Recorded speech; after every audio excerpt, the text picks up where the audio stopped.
Good morning and welcome to day 78 of Bible in a Year as we explore the Bible in 365 days. The Bible being the greatest story ever told. This is the story between God and God's people. So we're going through the interpretation of New International Version. My name is Pastor Jay Lutz, and I'm going to be taking you through the Bible in different periods. It's broken up. So this is known as the Adventure Timeline, created by Jeff Cavins. And the section that we're in now is Desert Wanderings. We'll be reading Numbers chapter 33, Deuteronomy chapter 32, and Psalm number 118. Now in Numbers chapter 33, Moses of the Ten Commandments, recounts all the stages of the journey of Israel, from when they came out of Egypt all the way into the Promised Land in Canaan, where they cross over the Red Sea, and then they also cross over the Jordan to get into the land of Canaan.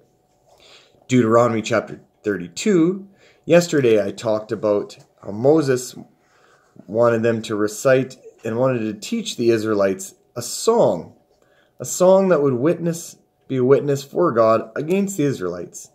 Here is the song from beginning to end. And then Psalm 118 is the last of what I had talked about yesterday, about the 6 Egyptian Hallel. Hallel mean praise. So that's from Psalm 113 to 118. And these psalms were used during the 3 great Old Testament festivals. Most particularly, Psalm 118 was used during the Feast of Tabernacles and the Passover of Unleavened Bread. So we'll be exploring that. So let's get into it. Numbers chapter 33. Here are the stages in the journey of the Israelites when they came up out of Egypt by divisions under the leadership of Moses and Aaron. At the Lord's command, Moses recorded the stages in their journey. This is their journey by stages. The Israelites set out from Ramses on the 15th day of the first month, the day after Passover. They marched out boldly in full view of the Egyptians, who were burying all their firstborns, whom the Lord had struck down amongst them, for the Lord had brought judgment on their gods. The Israelites left Ramses and camped at Succoth. They left Succoth and camped at Etham, on the edge of the desert. They left Etham, turned back to Pi-hahiroth, to the east of Baal-zephon, and camped near Migdol. They left Pi-hahiroth and passed through the sea into the desert. And when they had traveled for 3 days in the desert of Etham, they camped at Marah. They left Marah and went to Elam, where there were 12 springs and 70 palm trees, and they camped there. They left Elam and camped by the Red Sea. They left the Red Sea and camped in the desert of Sin. They left the desert of Sin and camped at Dophkah. They left Dophkah and camped at Alush. They left Alush and camped at Rephidim, where there was no water for the people to drink. They left Rephidim and camped in the desert of Sinai. They left the desert of Sinai and camped at Kibroth Hattaavah. They left Kibroth Hattaavah and camped at Hazeroth. They left Hazeroth and camped at Rithmah. They left Rithmah and camped at Rimmon Perez. They left Rimmon Perez and camped at Libnah. They left Libnah and camped at Rissa. They left Rissa and camped at Keelathoth. They left Keelathoth and camped at Mount Shepher. They left Mount Shepher and camped at Heradah. They left Heradah and camped at Machaloth. They left Machaloth and camped at Tath. They left Tath and camped at Terah. They left Terah and camped at Mithkah. They left Mithkah and camped at Hashmonah. They left Hashmonah and camped at Moseroth. They left Moseroth and camped at Bnei Jacan. They left Bnei Jacan and camped at Hor Haggidgad. They left Hor Haggidgad and camped at Jotbatha. They left Jotbatha and camped at Abrona. They left Abrona and camped at Ezion Geber. They left Ezion Geber and camped at Kadesh in the desert of Sin. They left Kadesh and camped at Mount Hor on the border of Edom. At the Lord's command, Aaron the priest went up to Mount Hor, where he died on the first day of the 5th month of the 14th year after the Israelites came out of Egypt. Aaron was 123 years old when he died at Mount Hor. The Canaanite king of Arad, who lived in Negev of Canaan, heard that the Israelites were coming. They left Mount Hor and camped at Zalmonah. They left Zalmonah and camped at Punon. They left Punon and camped at Oboth. They left Oboth and camped at Abarim, the border of Moab. They left Ayim and camped at Dibon Gad. They left Dibon Gad and camped at Almon Diblathane. They left Elbon Diblathane and camped in the mountains of Abarim, near Nebo. They left the mountain of Abarim and camped on the plains of Moab by Jordan across from Jericho. There on the plains of Moab they camped along the Jordan from Beth Jeshimoth to Abel Shittim.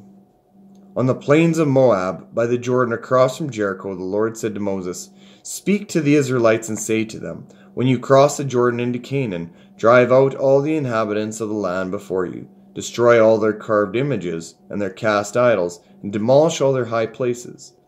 Take possession of the land and settle in it. For I have given you the land to possess.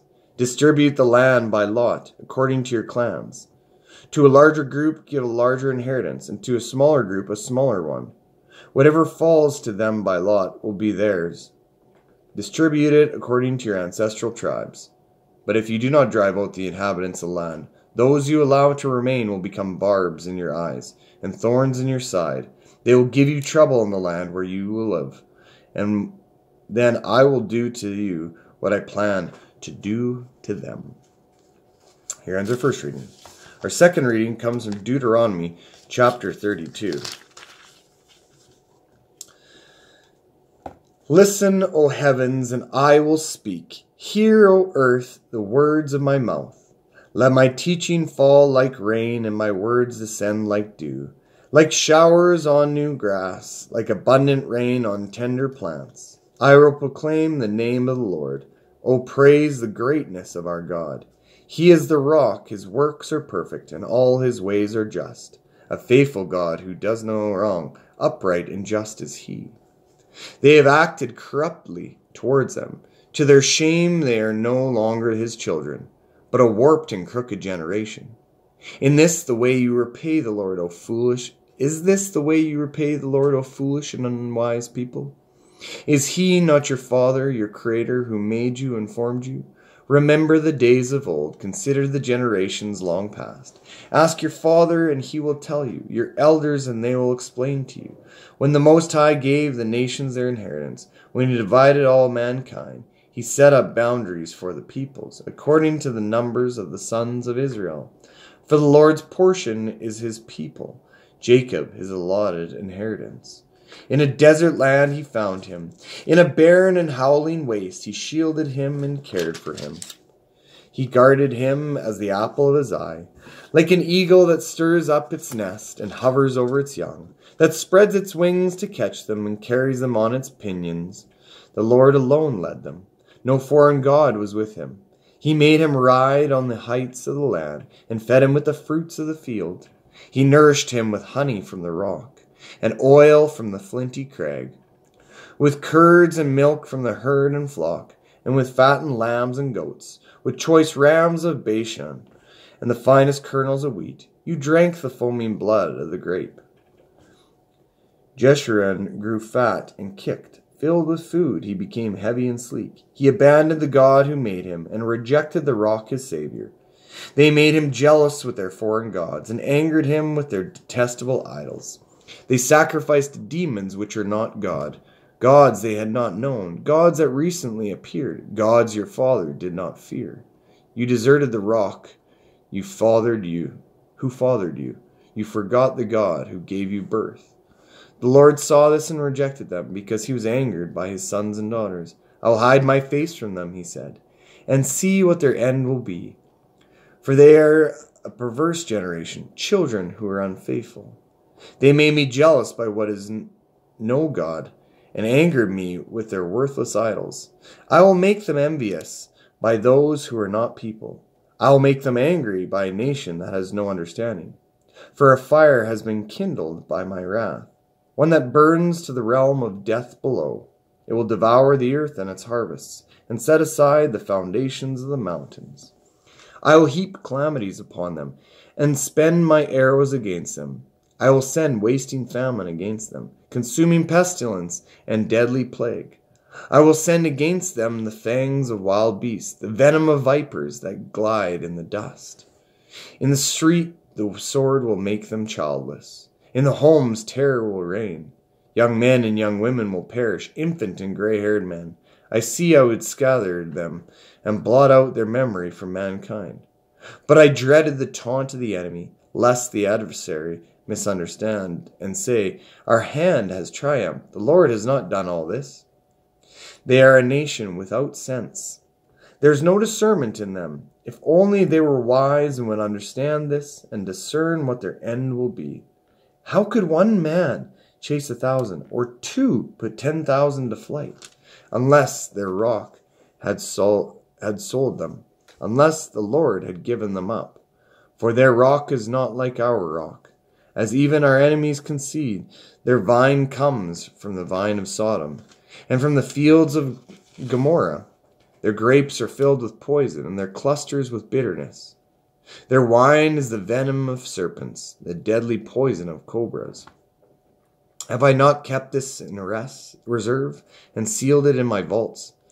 It is mine to avenge, I will repay. In due time their foot will slip, their day of disaster is near, and their doom rushes upon them. The Lord will judge his people and have compassion on his servants. When he sees their strength is gone, and no one is left, slave or free, he will say, now, where are their gods? The rock they took refuge in, the gods who ate the fat of their sacrifices and drank the wine of their drink offerings. Let them rise up to help you. Let them give you shelter. See now that I myself am he. There is no God beside me. I put to death and I bring to life. I have wounded and I will heal. No one can deliver out of my hand. I will lift my hand to heaven and declare, as surely as I live forever, when I sharpen my flashing sword, and my hand grasps it in judgment, I will take vengeance on my adversaries and repay those who hate me.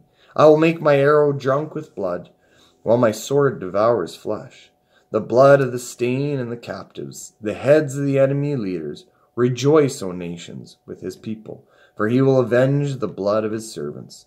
He will take vengeance on his enemies, and make atonement for his land and people. Moses came with Joshua son of Nun, and spoke all the words of this song to the hearing of the people. When Moses finished reciting all these words to all Israel, he said to them, take to heart all the words I have solemnly declared to you this day, so that you may command your children to obey carefully all the words of this law. They are not just idle words for you, they are your life. By them you will live long in the land you are crossing the Jordan to possess. On that day the Lord told Moses, go up into Abarim range and Mount Nebo in Moab, across from Jericho, and view Canaan, the land I am giving the Israelites as their own possession. There are mountains that you have climbed up. You will die and be gathered to your people, just as your brother Aaron died on Mount Hor, and was gathered to his people. This is because both of you broke faith with me in the presence of the Israelites, at the waters of Meribah Kadesh, in the desert of Sin, because you did not uphold my holiness amongst the Israelites. Therefore you will see the land only from a distance. You will not enter the land I am giving to the people of Israel. Here ends our second reading. Our last reading comes from Psalm chapter 118. Give thanks to the Lord, for he is good, his love endures forever. Let Israel say, his love endures forever. Let the house of Aaron say, his love endures forever. Let those who fear the Lord say, his love endures forever. In my anguish I cried to the Lord, and he answered by setting me free. The Lord is with me. I will not be afraid. What can man do to me? The Lord is with me. He is my helper. I will look in triumph on my enemies. It is better to take refuge in the Lord than to trust in man. It is better to take refuge in the Lord than to trust in princes. All the nations surrounded me, but in the name of the Lord I cut them off. They surrounded me on every side, but in the name of the Lord I cut them off. They swarmed around me like bees, but they died out as quickly as burning thorns. In the name of the Lord I cut them off. I was pushed back and about to fall, but the Lord helped me. The Lord is my strength and my song. He has become my salvation. Shouts of joy and victory resound in the tents of the righteous. The Lord's right hand has done mighty things. The Lord's right hand is lifted high. The Lord's right hand has done mighty things. I will not die, but live, and will proclaim what the Lord has done. The Lord has chastened me severely, but he has not given me over to death. Open for me the gates of righteousness. I will enter and give thanks to the Lord. This is the gate of the Lord through which the righteous may enter. I will give you thanks, for you answered me. You have become my salvation. The stone the builder rejected has become the capstone. The Lord has done this, and it's marvelous in our eyes. This is the day the Lord has made. Let us rejoice and be glad in it. O Lord, save us. O Lord, grant us success. Blessed is he who comes in the name of the Lord. For the house of the Lord we bless you. The Lord is God, and he has made his light shine upon us. With boughs in hand, join in the festal procession. With boughs in hand, join in the festal procession, up to the horns of the altar. You are my God, and I will give you thanks. You are my God, and I will exalt you.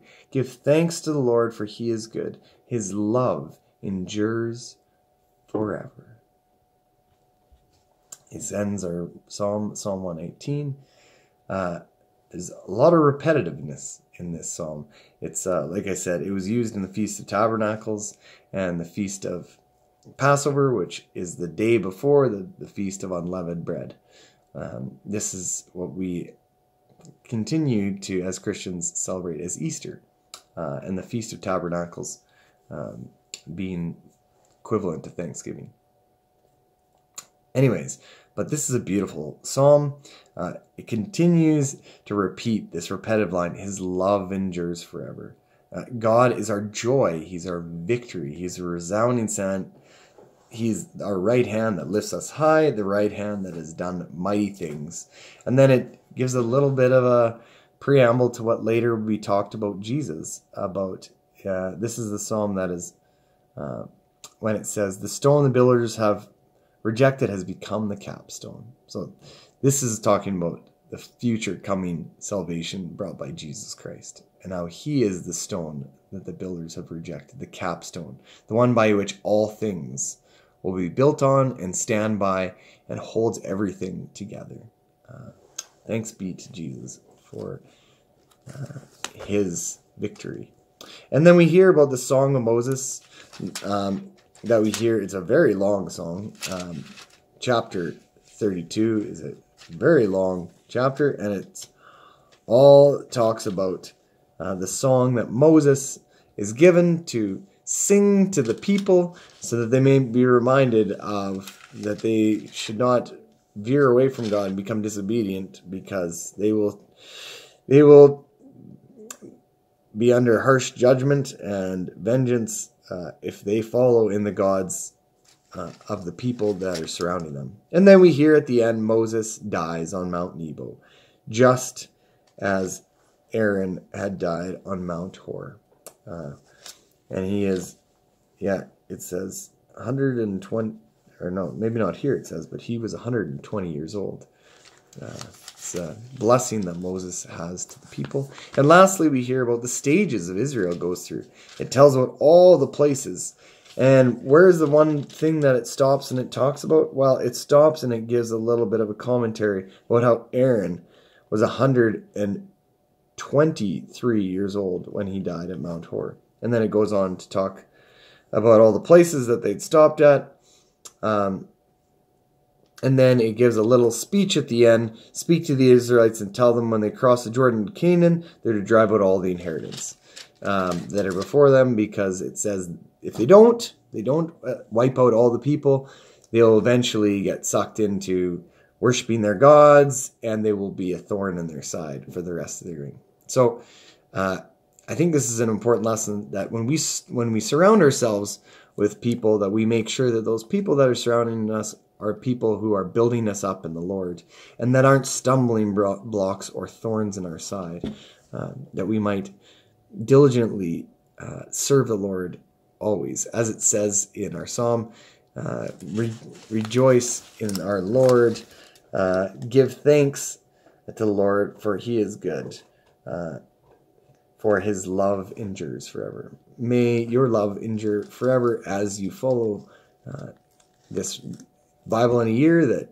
you might grow in love for one another, and that your love might endure forever, because it is tied in with the love that Christ has shown us, and that he promises us that through his love, his sacrifice on the cross, we may have that, also might have that love that endures forever, that we might be joined with him, not only in a death like him, but in the resurrection like him, and that we might rejoice always in his kingdom. Have a blessed day.